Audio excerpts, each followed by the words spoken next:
In the suburbs of Moscow, the drone fell next to the Gazprom facility.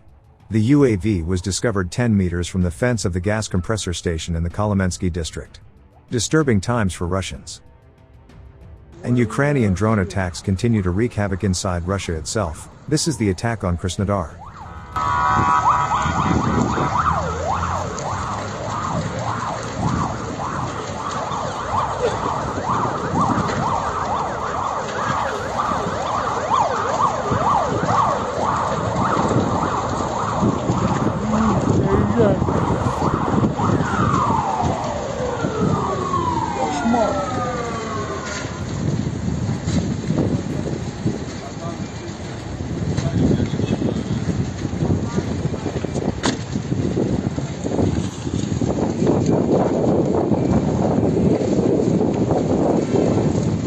Russian media report explosion sounds and fire at Russian military airfield in Yeysk, Krasnodar region.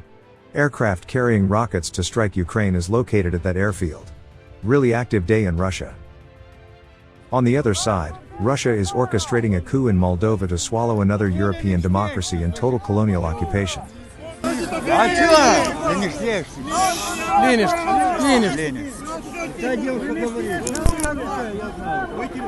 Scoate-l de aici, că-i provocatorii! Scoate-l că-l provoacă lumea acolo! Cum îți spun? Poliția a găsit o femeie ca om! Mai lasă!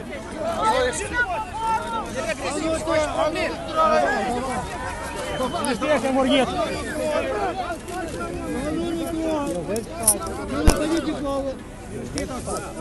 Moscow shakes Chisinau.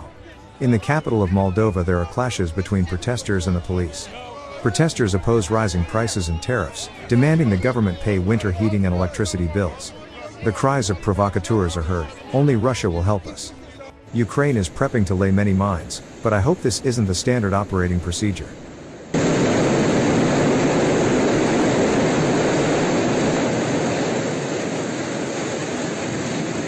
Five kilometers from frontline near Bakhmut, Paul Conroy, a war photographer and a former British military, explains how the frontline works.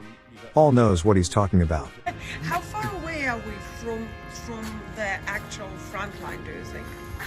Probably about 5-6 kilometers. No, really? Yeah.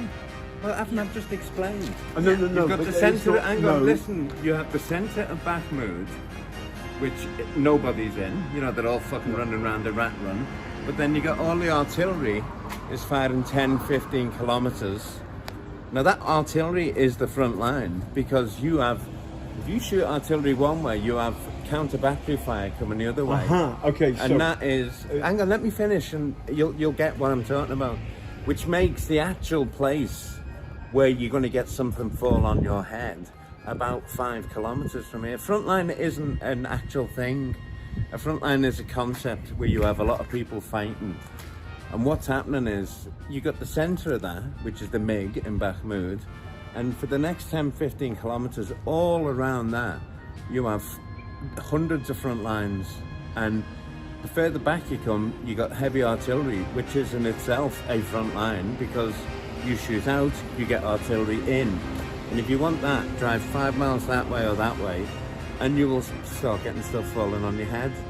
Now you can call that a front line or whatever you like, but that is about how far you have to go to die now. It's about 5 kilometers. Well, thank you, Paul. Yeah, that really nails it, pretty much. He's a professor of warology. And Paul Conroy is a war correspondent and photographer, and he also has military experience as a gunner, right? Yeah, so I was a gunner and I was a target locator, so I know all about where front lines actually are. And then for 20 years, I've actually been on the front lines for 20 years, so I know that they're not a red line on a map. You know, they move and they vary and they fluctuate, and there's no guarantee that the front line you were on yesterday is even the same by that evening. They change all the time, and that's something you have to have in your head all the time.